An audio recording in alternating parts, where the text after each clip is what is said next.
Good evening, everyone. Gonna invite some friends. Happy Tuesday. Hope your day is going well. Good evening, everyone. Thank you for tuning in. Hello, hello, hello. Hello. Happy Tuesday. It's Kid Author Connect time. Hi, everybody. Hi there, Michael. I see you out there. Looking forward to talking with you. Hello, everybody. Happy Tuesday. It's Naomi once again. So glad that you guys are joining us. So it's Tuesday. I hope you had a good Monday. I have had a very busy week, a really exciting weekend, but a very busy Monday. And tomorrow, guys, got a real exciting opportunity. I'm going to tell you all about it. So I'm Naomi from Naomi Books LLC, and on Tuesdays at 6:30 we do this. It's called Kid Author Connect, and we get to meet children's book authors who you might not otherwise have the opportunity to meet one-on-one, up close and personal. We get to ask them all the great questions that you send to me, and I have them in this nice little box.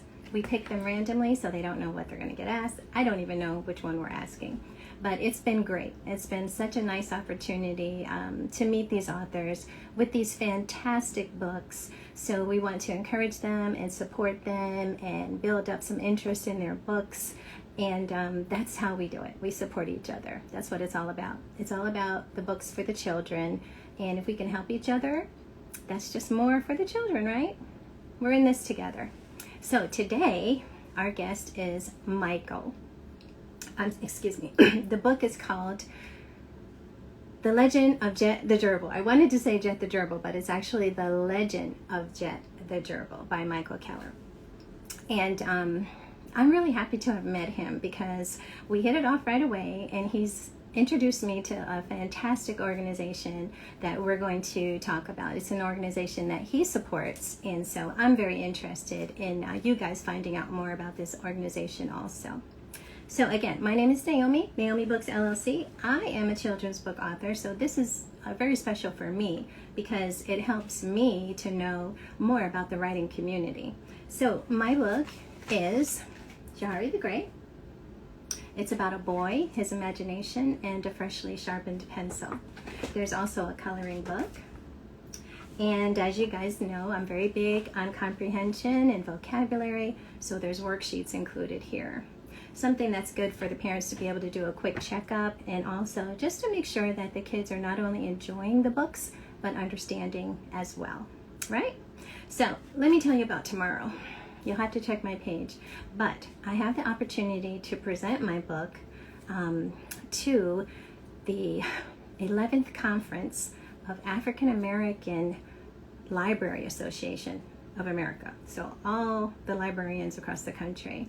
This is going to be a big opportunity. So I'm really excited, just a little bit nervous, but I believe so much in my book, and I know it's beneficial, so I'm looking forward to speaking to the wonderful librarians across the country. So wish me well, friends. Wish me well.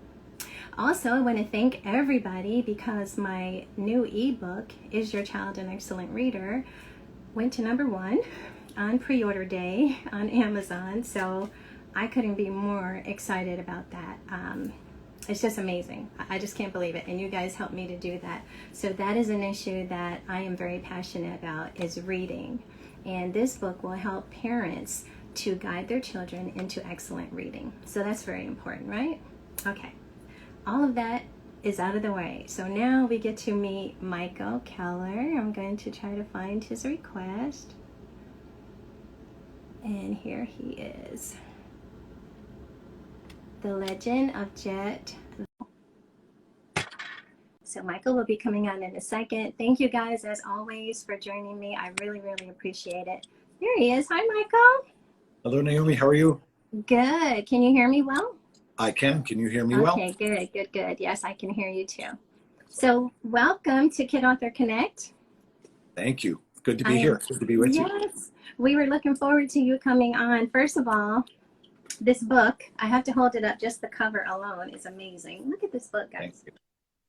you. Yay.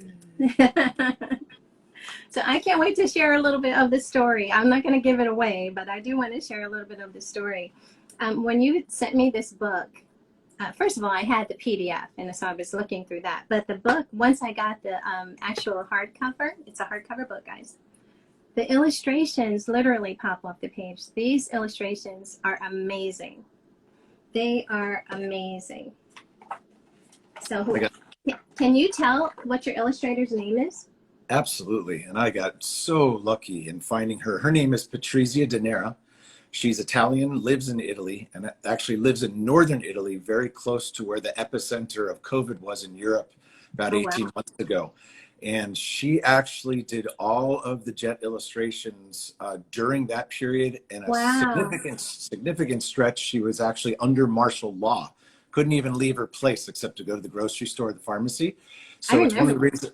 it's one of the reasons why I dedicated the book to her, in addition to my father, mother, and kids, because of the amazing work she did and the conditions that she did it under, which is pretty amazing to me. Yeah, it is. The artwork, it really is beautiful. And for children, of course, artwork is so important. This guy looks like you can really just pick him up.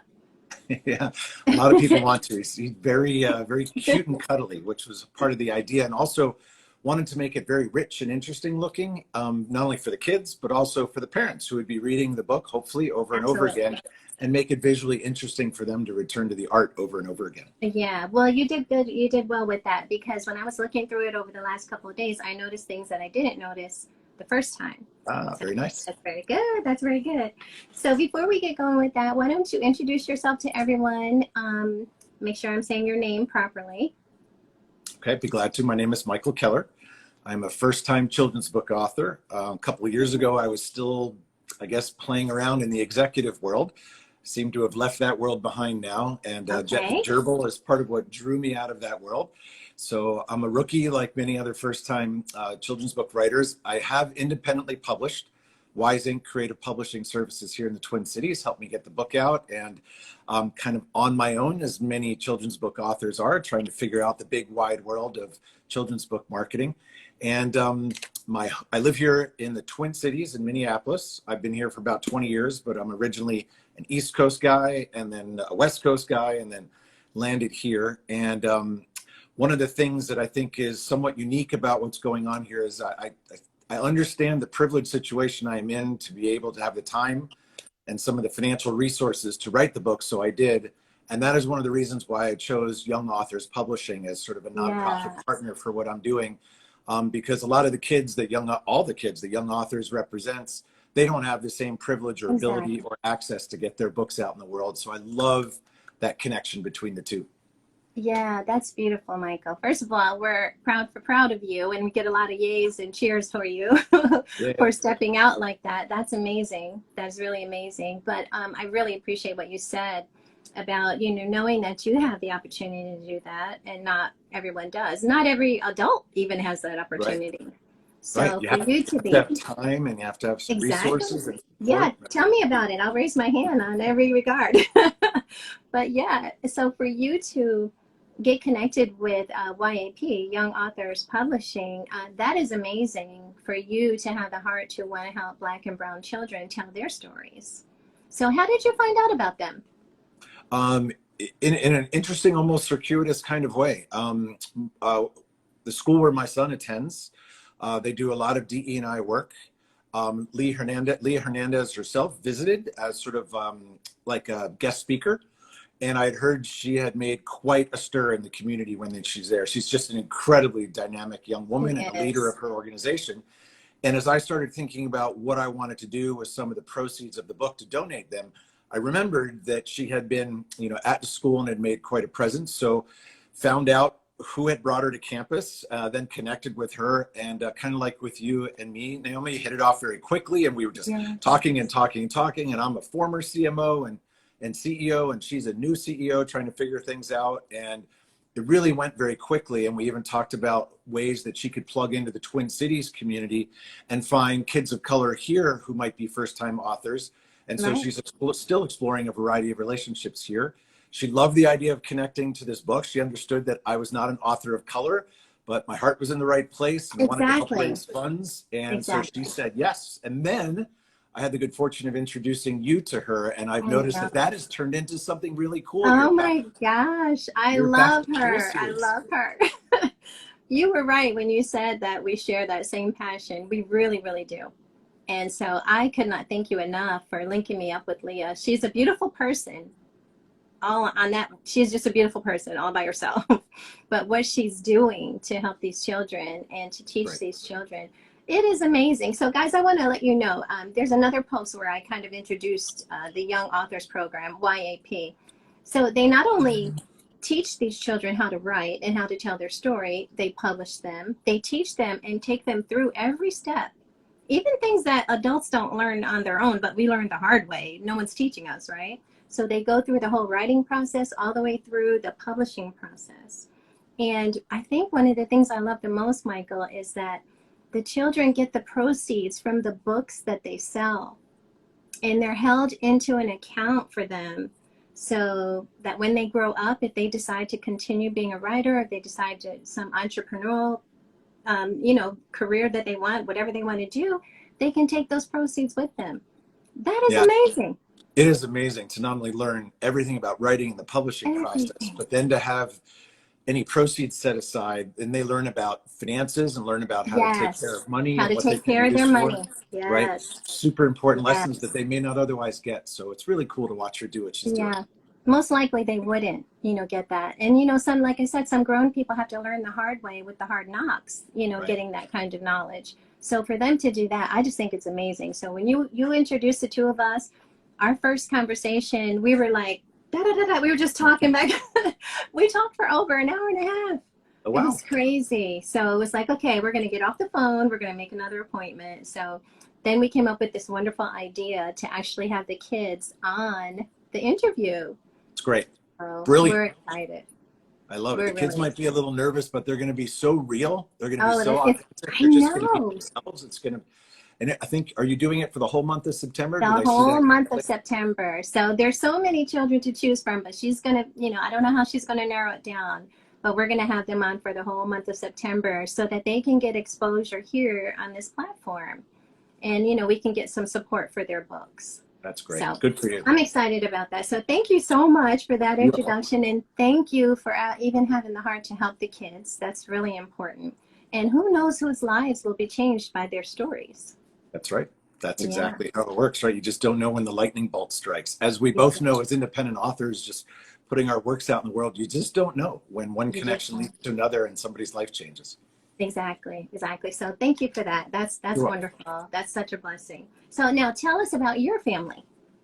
Sure. So here in the Twin Cities, my wife Gina and my three kids, who are 21, 19, and 17 right now, have been very supportive of my journey into independent authorship. So that's been interesting. And the story that I've written is actually about my family of origin. When I was growing up in New Jersey, and the story is really set in 1975. If you're paying super close attention to the artwork in the book, you can kind of tell that it's a little retro. It kind of looks like my horrible bedroom with bad colors in 1975. But it is a 100% true story that occurred I within know, my that's family. what I love. Yeah, I it's love all that. true.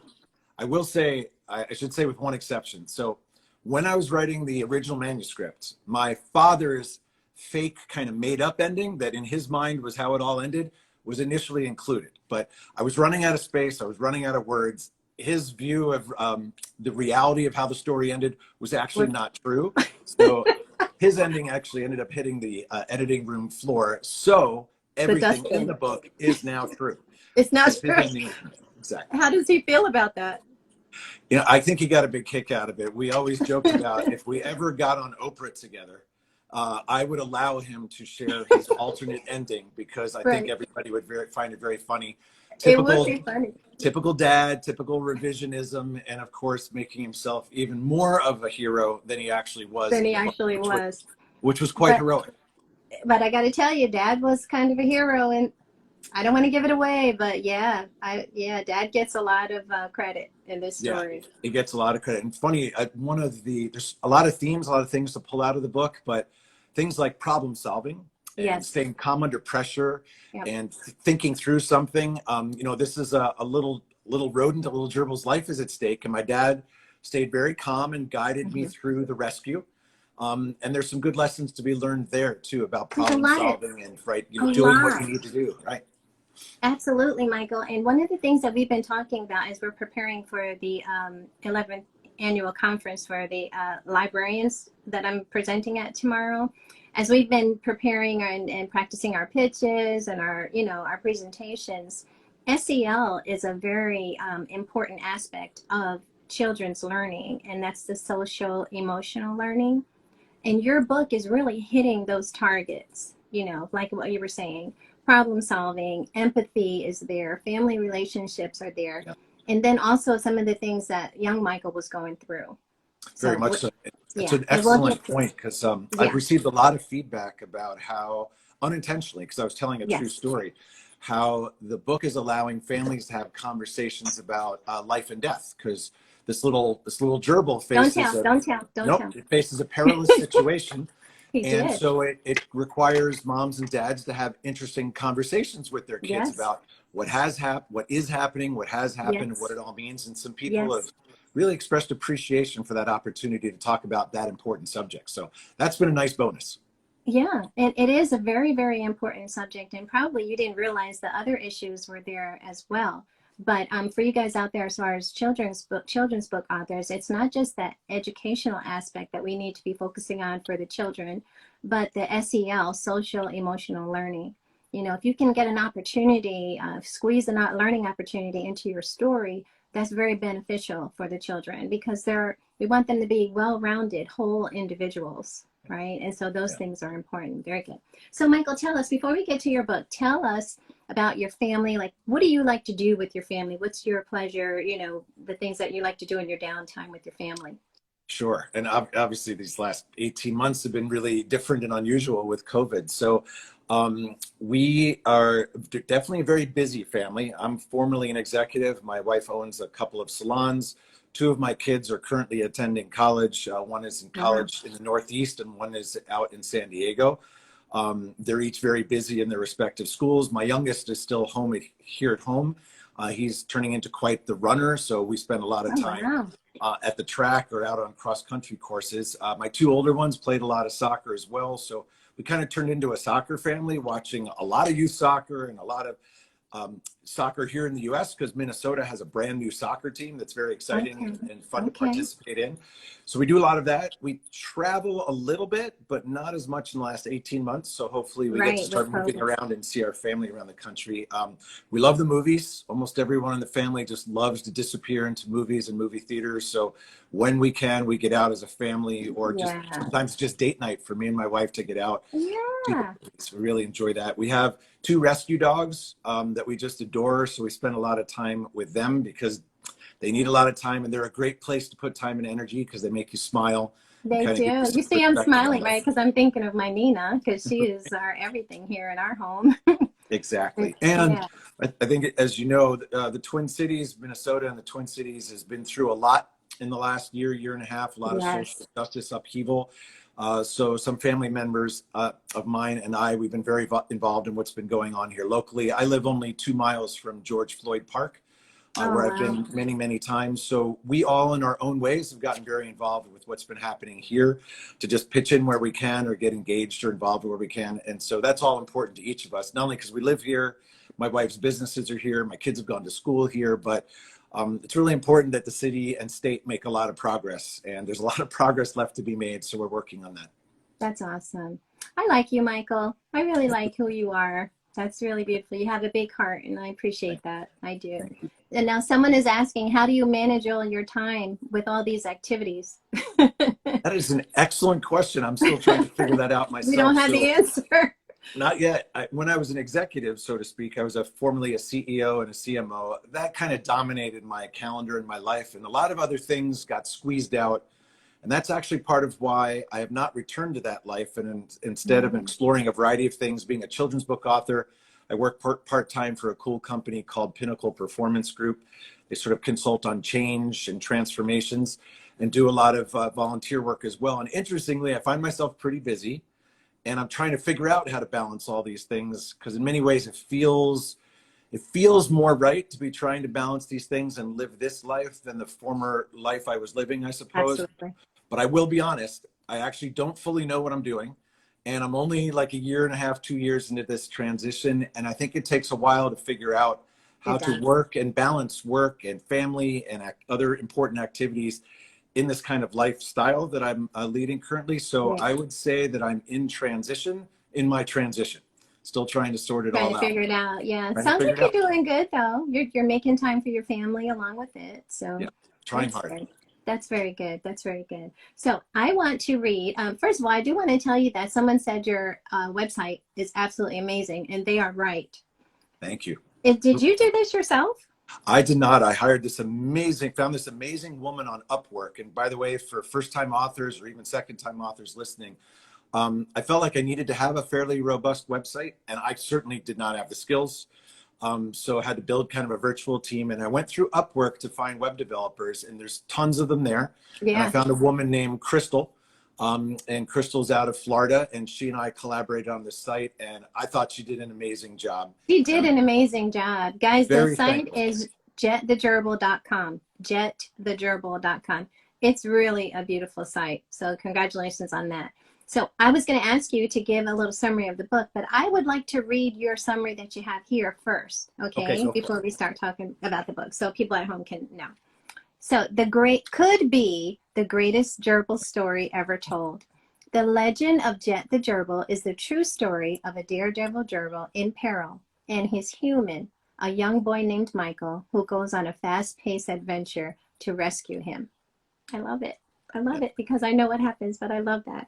So the young boy named Michael is you. It is me at age 10. At age 10. And Jet was your pet. He was the last in a long series of gerbils that I had as a boy. And he was very different. And of course, I've blown it up in my head, but also I had lots of gerbils before Jet. And I knew that he was very different. He was bigger, and he did crazier things, things that really both entertained me and scared me. And because his adventure turned out to be so wild, I wondered if maybe his adventure was the greatest gerbil story ever told. And so I didn't want to say it was the greatest gerbil story ever told, because there could be lots of great gerbil stories out there. I noticed how you did that.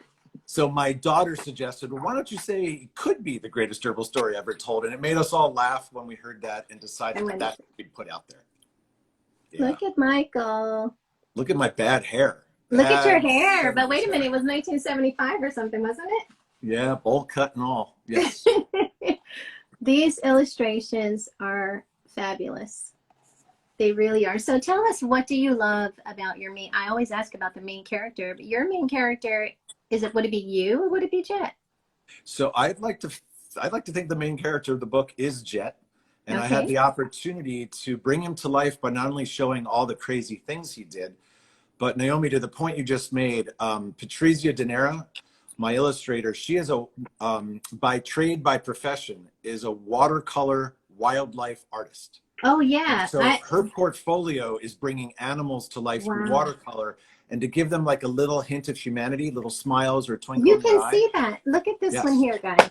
Yes. Look at that.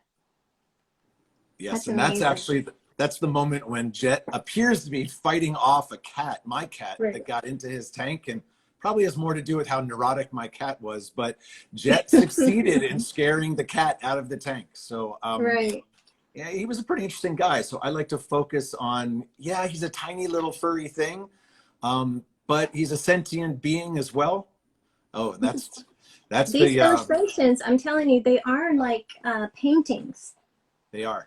And I guess they are, because she is sort of a watercolor artist. So I think she thinks paintings first and illustration second, but she's quite a gifted illustrator as well. She really is. Yeah. So one of my favorite parts is when I get to pick what I like, the part that I like best about the book. And I read for about a minute. I never make a minute. I always go over, but whatever. But before I do that, I wanted to ask you, so this is new. You were in the corporate world and now you stepped into this happy children's book world, right? Was this something that you always wanted to do, Michael, or was it something you were newly inspired to do? Great question. I had wondered during a good chunk of my corporate life if there'd be a book or two after I was done kind of doing the corporate thing. I thought it might be maybe like a branding book or a book on leadership or a book Mm-hmm. about self-branding because I'm a former marketer and former CEO. Mm-hmm. But, given that was my training and my background, I thought I'd probably be able to write most easily on that because I knew so much about it. But it also didn't sound that interesting or fun to me. And I started thinking about potential children's book stories because I have a few floating around my head. But this family story of Jet the gerbil just never left because I've been telling it orally for decades, as has my father. So when I finally got enough brain space after leaving the CEO world behind and I got to relax and calm down and detoxify a little bit, this idea of a creative project that would involve a children's book and illustrations and a book design process was very appealing to me. And so I decided to lean into that. And because my father is still alive and he factors in as a hero in the book, and I could Yes. dedicate it to him while he could still enjoy it being out there, Oh, that was the yeah. motivator time-wise to kind of get going and get it out there if I could. So 2 years That's later, beautiful. thank you. Beautiful, beautiful, beautiful. So 2 years later, the book is in print. Is that what? Okay. That's right. Okay. Yeah. I think 18 months without COVID, but it took 2 years with COVID to get it done. Okay. Well, that's awesome. I think it's so special because it is your story. It's your family's story. And I think that's really beautiful how you took your experience, true experience, but you made this Sure. book about, yeah, made this book about another family. So it's yours, but kids will see it as, a family with this great gerbil named Jet. So I'm going to read a little bit. Before I do, can you tell me what two things do you want children to remember about your book? Two things I'd like children to remember about the book. Mm-hmm. Two Um, things.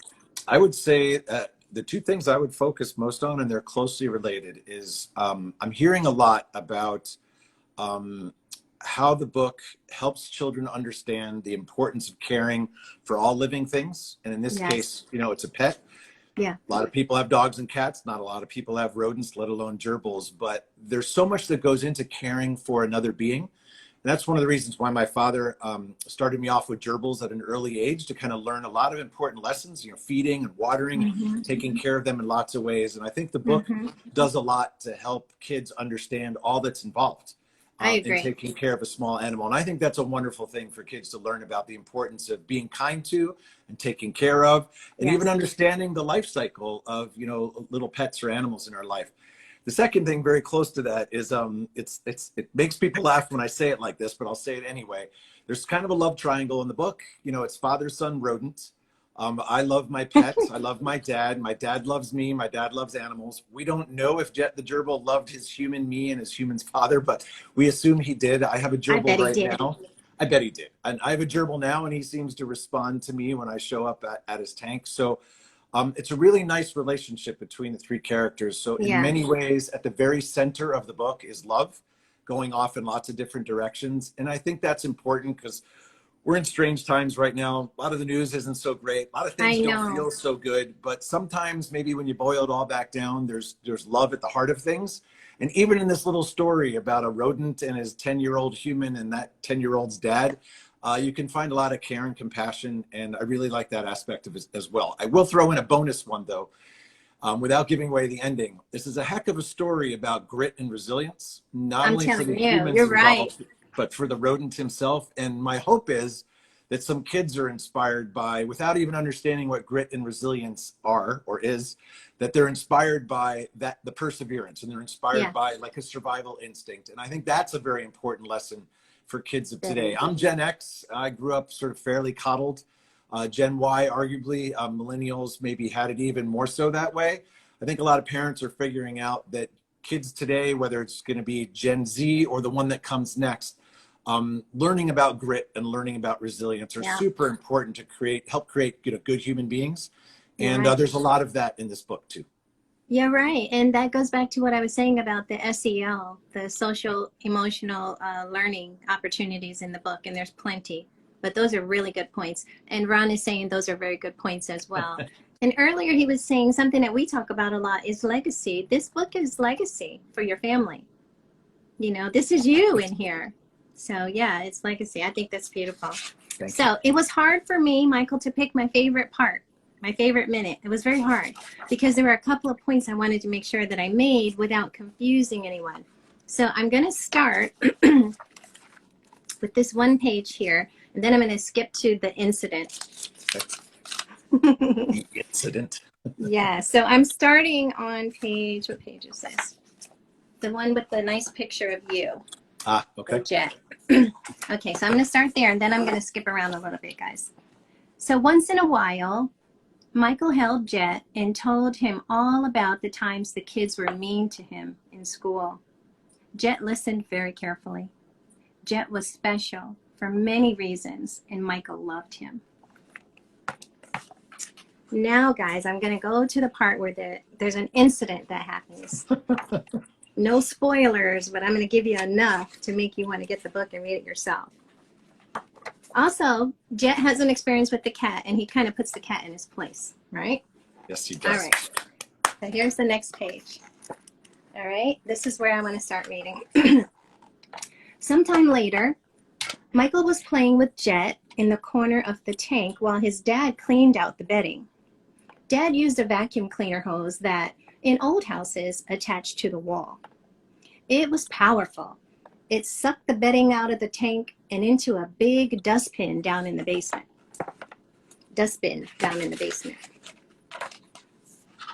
All of a sudden, Jet jumped over Michael's hands and ran straight for the vacuum hose. Michael yelled, "Jet, no!"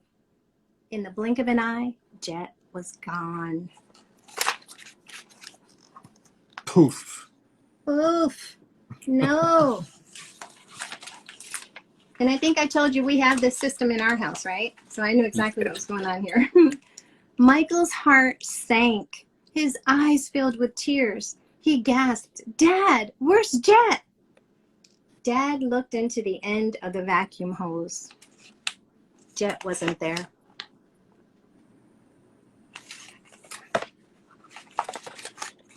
Now I'm going to skip another page.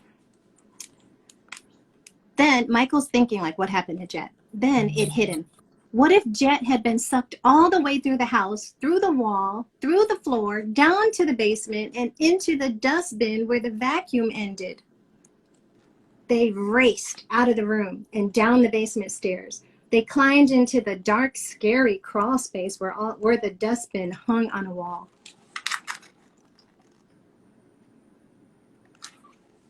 Poor Jet.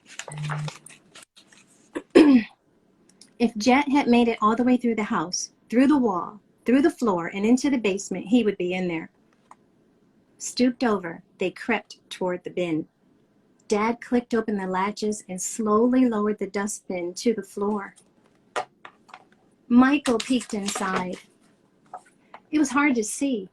Then Michael's eyes widened. In the middle was a fuzzy-looking lump. "Dad, there's Jet," he screamed. But Michael's excitement quickly turned to fear. Jet was not moving. Dad reached into the dustbin, picked Jet up carefully by the base of his tail, and carried him out of the crawl space. Michael followed, staring at Jet, who dangled with his eyes closed, covered in dust and scrapes. Wow. Again, just amazing. Look at Jet. Oh my gosh. Okay. Gently, Dad laid Jet down on top of the washing machine. With the bright light overhead, it looked like a gerbil operating room. Jet still wasn't moving. Michael sniffed. "Dad, is Jet dead?" Dad got busy. "Michael, hold Jet's front legs open like this," he said. "We're going to try to start his heart beating again." As Michael held his friend's paws, Dad gently pushed on Jet's chest with one finger, and Michael held his breath. Oh, what's going to happen? There's the There's the hospital room, operating room. And look at Dad. See, Dad is a hero. Look at that. What will happen? I gotta get the book. No spoilers. Isn't that amazing though, guys? And this really happened to you. I can hardly imagine. I would be freaking out at this point. Yeah, 100%. Wow. I think part of the reason why 45 years later I was able to write the book is it was incredibly vivid in my head. You just can't experience that as a child and not remember that. I will also tell you, Naomi, I've never had the book read to me. That was a great experience. And Thank thank you for doing it.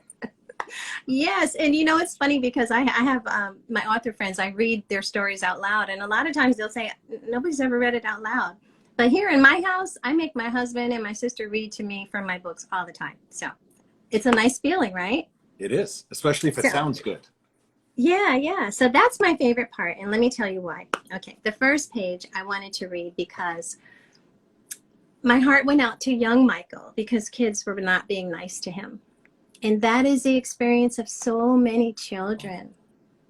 You know, for whatever reason, whatever they're getting picked on about, whatever, he had Jet to talk to. You know, when he was feeling bullied or lonely or upset or whatever it was you were going through, kids can relate to that. And having that little pet was his little heart, you know, that he could talk to. And the pet listened to him. The pet listened. So that's beautiful. I really love that for children. I love that for children. The reason why I picked the other part is because it's the most exciting part of the story. Hello. He gets sucked into the vacuum system. We have that here in our home. And I told you that. I could absolutely imagine this poor little gerbil getting sucked in there. So for you guys at home, you're not familiar with this. Instead of a vacuum cleaner that you like buy at the store, the whole house has a vacuum system, and you just plug the hose into the wall, whatever room you're in, and all of the dirt and everything goes out of your house. Ours goes into the garage. Yours was in the crawl space. So this poor little gerbil, that is a life-threatening situation. Yeah, I would say so. Yeah, so I think that is very exciting for children because they're gonna get caught up in the story, and also the fact that Jet obviously got hurt, you know, and I think that empathy and that concern is good for children to experience, and to see your dad do heart compressions on this little gerbil. That is so amazing. So for children, I love that. I love that they're going to see that. There's so much emotion and so much love. He loves you, which is why he's doing it. And he knows you love Jet. Right. And he's showing care and concern for one of God's creatures. So that's right. That's why. In fact, that's why in my dedication at the very beginning, the first dedication is to my dad. And it actually, what I do is I call him my father, animal lover, heart doctor, and hero. So there's obviously some little Easter eggs in there, right? I dropped in the heart doctor. You know, who knows if anybody's reading that, but there's the first clue. Like, why would somebody include heart doctor as a way to describe their dad? But turns out it was important. Right here. Right and that illustration on that page, though, with all your hands around on his little heart. Oh my gosh, I love that. I really felt that. So we're getting a lot of comments. They want to know what happens. I must finish this book. I need to know what happens. Yeah, guys, it's really good. It is really, really good. And it made me feel more connected to you now that I actually know you. I was like, this is a great story. So I don't want to spoil it anymore for anyone else. So I want you guys to get this book, The Legend of Jet the Gerbil. Now, one of my friends, she's in my group, Sister Authors. She's on here, Storytime with Jax. She actually reads stories. She reads to children on Wednesdays at 6:30. So tune in. I think you might like to talk to her because this would be a wonderful story for her to read to the children. Oh, so I'd be honored to have that read to children. That'd be great. And I've had the chance to read to a bunch of classrooms full of children. I was even on a trolley this past weekend reading to kids on this trolley ride. And they were glued because to your point earlier, they identify with the little animal and it's sweet, but then it like takes a crazy turn. And then there's this fast paced adventure. And then they're like, oh no, what happened? Right? You get all wrapped up in it. Exactly. It's a little scary too. Like, oh my goodness, what happened? So that would be awesome. So guys, jetthegerbil.com. You got to see this website too. It's really nice. Thank you. Okay. And we're going to come back to the book. So now, Michael, is our chance to ask you some questions. Ooh, Oh. What will it be? I have to adjust. So, okay. These are questions that the viewers send in. And we get them typed up, and I just put them in this little box, and then there we go. So I'm going to ask you,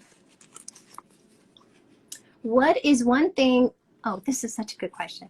What is one thing you've taken from the corporate world and used as a children's book author now? Awesome question. Of all the questions I've received, that has not been one. I can answer that because I've been thinking about that a lot. So as probably a lot of first-time authors have figured out by now, as I did kind of the hard way, and maybe new authors haven't figured out yet, the need to be organized and the need to manage yourself through, or whatever team you're putting together through, a process is really important. It's not an accident that books get made. And it turns out, as you know very well, Naomi, there are a lot of moving parts. And there's a lot of people involved, and a lot of things have to happen. And so even though I was a brand new author and new to the world of book publishing, from my former corporate career, I had an understanding for how things got done and how you turned an idea into reality that actually went out into the marketplace. So in many ways, I was not intimidated by or thrown by that aspect of the process. I knew I had to get organized. I knew I had to put a bit of a timeline together. I knew I needed to find people who could do things that I didn't know how to do, because that's how you kind of like get things done. Right. And so that I would say would be one of the big things that I borrowed from my so-called corporate life and brought to that makes sense. That makes a lot of sense. Good question. Good question. Very Okay, good. Number 2. What do we got? Oh, this is nice. If you could have chosen any other pet besides the gerbil, what would you have chosen and why? If Jet wasn't a gerbil. If Jet wasn't a gerbil.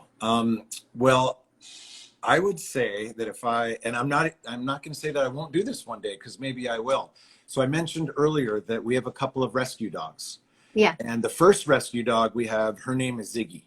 And she's a very unusual dog. She's a little bit more like Yoda than she is like a dog. The way she behaves and looks, and almost the way it seems like she's thinking. When we picked her up when she was just a tiny pup, 8 or 10 weeks old.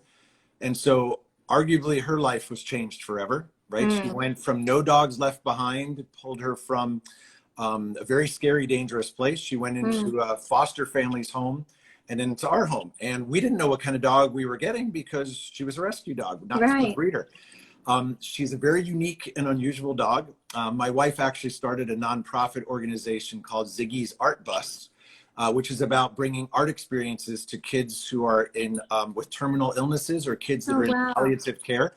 And what we tried to do with the bus is capture the spirit of Ziggy in this art bus for kids. And I think I would want to give a really good try at how to bring Ziggy's story to life as a puppy that was basically abandoned, maybe abused, and found her way into our life. I think that also would be a story filled with really That's good a good story. Yeah. That would be a good story, yeah.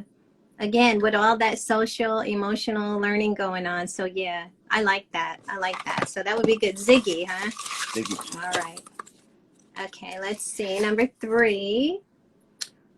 What advice would you give to your younger self about writing for children? So we were talking about the YAP program. So if you were one of those children, what advice would you give to yourself? Wow, also a terrific question. I love these questions tonight. So it might be 2 pieces of advice, because 2 things come to mind immediately. One is, don't be afraid to ask for help. It's a tough process. There's tricky parts of the process. The book world expects certain things from certain kinds of books. You don't have all the answers as an adult, let alone as a kid.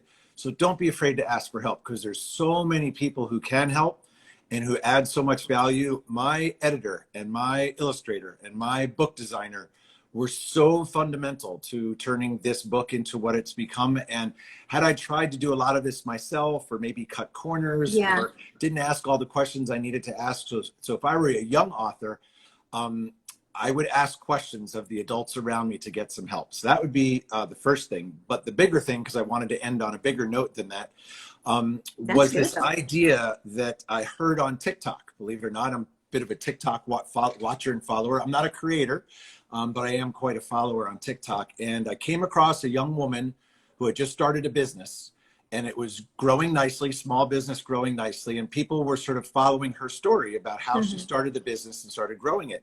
And part of her message to other young people, I'm assuming out there about starting their businesses, was you need to stop thinking about one day I might write this book and start thinking about today is day one and I'm going to start writing this book. So the idea of turning it from one day into day one. The thing I would say to my younger self is if you have an idea in mind, if you have a story, it's in some ways, it's a lot like Johari, right? Just start writing. Use your imagination and just start, just go. Make today day one. Because I started on day one and I had these little scribbly notes that I put on stickers, on post-it notes that I put on bigger post-it notes that I put on a wall. I had no idea what I was doing. But once I started, I couldn't stop. And like getting up to that starting point, wow, did that take a while? And courage. Kids have a lot more courage than adults. So when you're feeling a little jolt of courage and you have a spark of imagination, sharpen that pencil and just start writing. I like that. So instead of one day, we turn it around day one. Day one. Yeah, someone's telling you to write the book about Ziggy, Michael. That's Ron. Might have to. I have some sequels for Jet the Gerbil in mind, so I'm trying to sort all that out right now. I could see that. I could see that being a series. Jet the Gerbil series, Okay, two more. What is your best advice for an aspiring entrepreneur considering leaving their career to pursue their dream as an author or something else? Now, what advice would you give them, and considering leaving their job to pursue their dream? Also a wonderful question. That is a wonderful question. Part of it ties back to my previous answer, going from one day I'll start a business, one day I'll follow my dream, one day I'll write a book, to making it day one. So I will absolutely start there. But one of the interesting things that I've noticed, having, I guess for the time being, or maybe forever, left my so-called corporate life behind, what I'm doing now with this book, the small consulting firm that I'm helping, some of the DE&I work I'm doing at my kids' school or in the community, the time I get to spend with family, friends, pets, even some of the self-care I'm able to do with the time I have. It's a very different sort of experience of life. And it's arguably a heck of a lot closer to finding joy, feeling contentment, experiencing balance than I ever experienced in my corporate career. It was quite a grind. I had some jobs that were really hard and took a lot of my time, 50, 60, 70, some of them were even 80 hours a week. And I learned a lot and accomplished a lot, but my life never felt like it was in balance.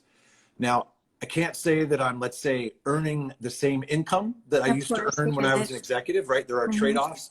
But I also feel like my life is closer to being in balance than I've ever experienced it, maybe all the way back to being maybe a high school student. That's when you're studying and you're in sports and you're with family and you're with friends, and life is kind of balanced out that way.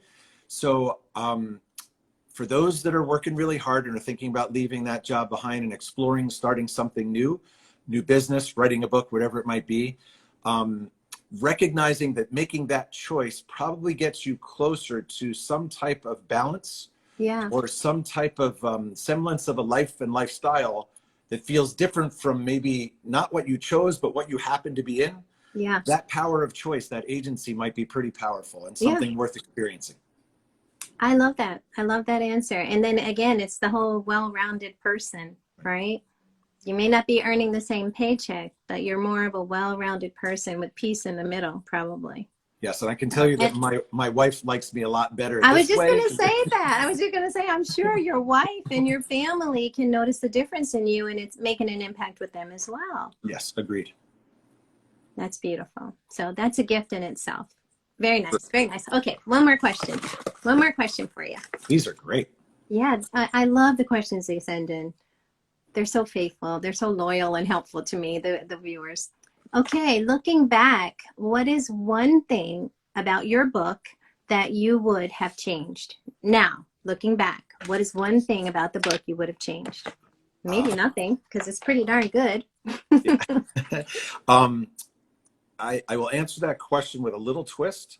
So I'm very, very happy with how the book turned out. It actually surprised me, maybe even exceeded my expectations. So Awesome. I don't know that I'd change anything about the book, although it's a fair question and I probably should have something. But I will say this. There is something I would change about the process. Okay. Which is really important because in many ways the book is the process and the process is the book. True. As it turns out, for me anyway, the 18 months to 24 months I spent getting the book kind of out into the world, which was really intimidating to me at first, turned out to be in some ways the easier part of the process. Even though I am a former chief marketing officer, okay? I'm a former chief marketing officer. I have found as an independent author, figuring out how to market my book, sell my book. Join the club, Michael.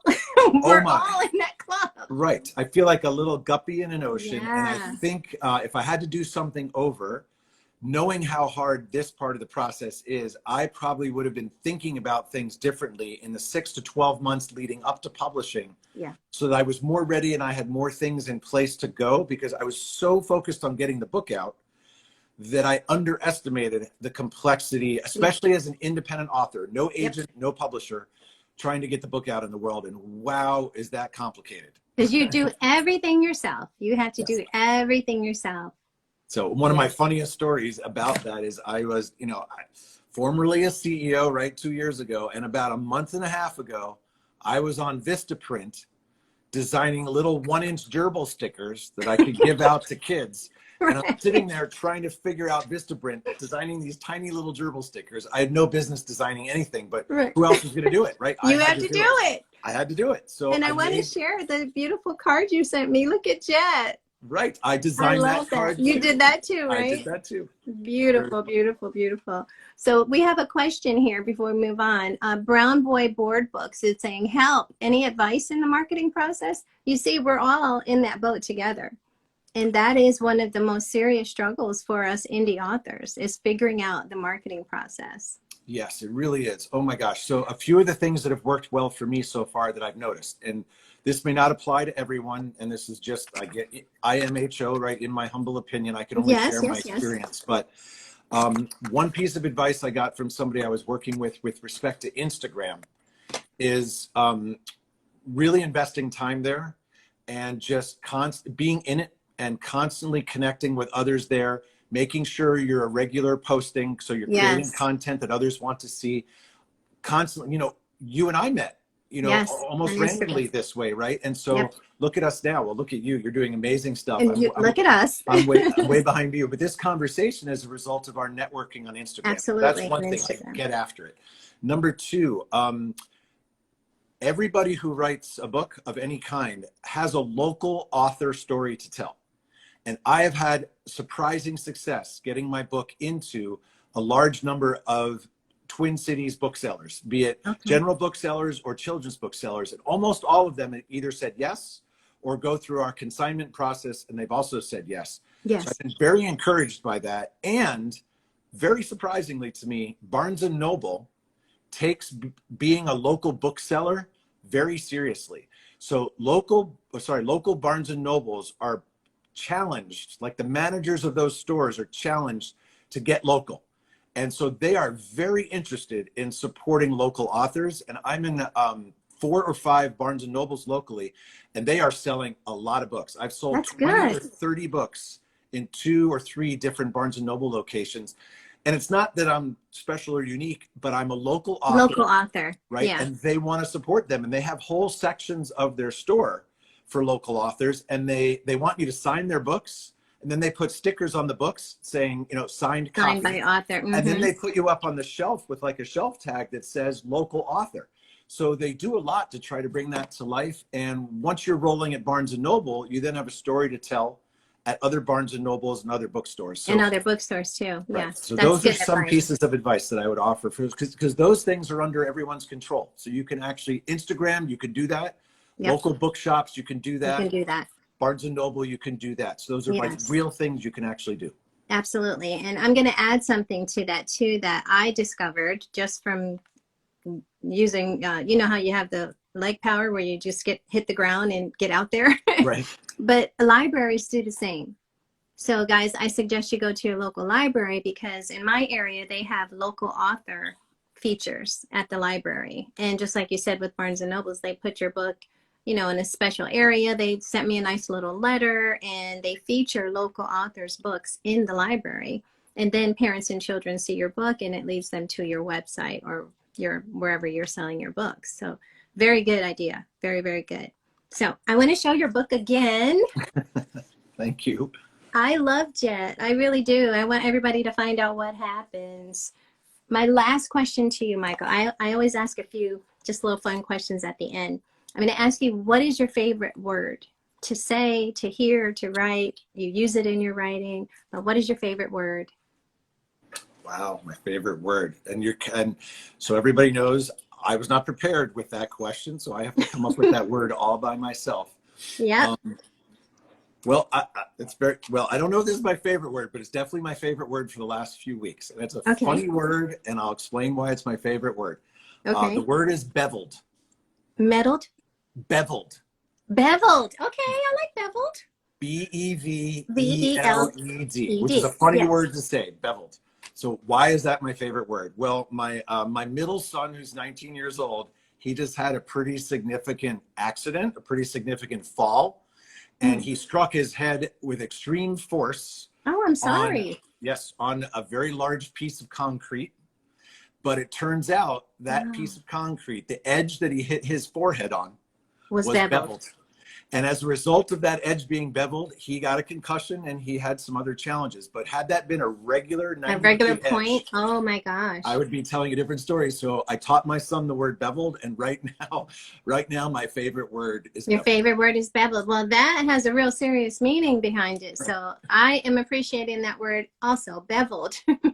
Beveled, like the corner is kind of smoothed down, like in a frame or something, right? Yeah, it's probably a metaphor for life in there too, right? You bevel really soften that smooth edge, the edges. it's easier to land on. Right. Yes, I like that. I like that a lot. Okay, so here's my last question. What is your definition or your opinion of literary success? What does that look like for Michael? Nice question as well. I think for me, I will most likely end up projecting away from me. And it's similar in many ways to some of the things I've read about what you're up to, Naomi. Yes, I got this story started because I wanted to write a book. It ended up being a children's book. I was really motivated time-wise to get the book out because of my father. It's dedicated to him. But ultimately, once I saw what the book was becoming, especially once I saw the illustrations and the book designer who did a wonderful job, it all shifted. And it shifted in ways like connecting with young authors publishing and supporting them.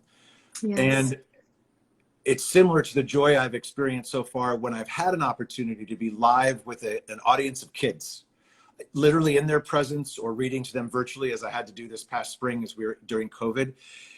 It seems that for me, literary success would be having my book read by as many kids as could possibly read the book, having them enjoy it, wanting them to have it read to them over and over again, maybe even them telling their peers about the book in some way.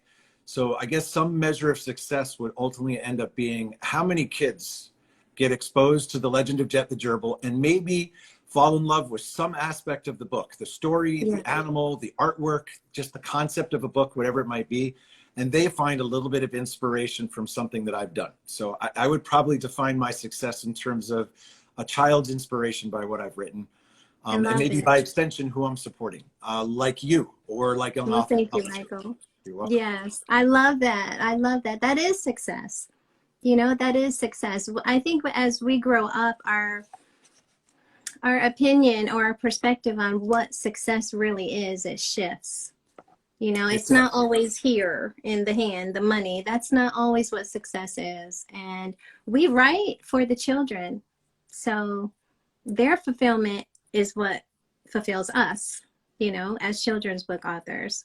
So I love that answer. I love that. So I wish you all the success. I really, really do. And this is Michael's book, guys. The Legend of Jet the Gerbil. Look at that face. So we love this. This is your story. This is your family story, your family legacy. And little Jet, he is the most lovable character ever. So jetthegerbil.com, Barnes and Nobles in Minnesota. Sure, and lots of local bookstores Right. here. And then Amazon is bumping along Amazon. okay. If it's easiest for people Absolutely. to order there, they can order there. Look at these illustrations. They are just absolutely amazing. I love it. And again, I want to thank you for what you do for young authors publishing. I really appreciate how you just extend your heart and the proceeds, some proceeds from your book to help them with their mission. Thank you so much for introducing me to Leah, and I'm excited. I hope you'll be watching in September when we Oh, get to absolutely. interview these children. I am Oh, yeah. just, I'm almost starstruck. I'm like having like a fan thing. I'm a fan of theirs already. I was just too excited. I cannot wait to interview them. But thank you, Michael, and thank you for being with us. And any last words for the viewers? Well, I want to thank them for joining us tonight. I've seen some of the comments, which are wonderful. The questions are incredible. And I would also like to end by just thanking you for having me and for doing what you're doing, because you are making an incredible difference, not only through what you're writing, but also all the advocacy work and the podium or platform that you're giving to so many authors and their stories. It's quite remarkable. And so I really applaud you and your effort, and I appreciate that you included me on your journey. Oh, yes. Thank you so much. So we'll see Welcome. each other again. I hope Yes, we'll cross you will. paths again. I'm going to actually, I really want to stay in touch with you, and we can support each other even I look more. forward to that. Thank you, All Naomi. right. Thank you, Michael. Say hi to your wife and family for us. Thank I will. you. Take care. Bye, All everybody. right. Thank you, everybody. So we'll see you next week on Kid Author Connect. Have a great week. Thanks for joining. Bye-bye.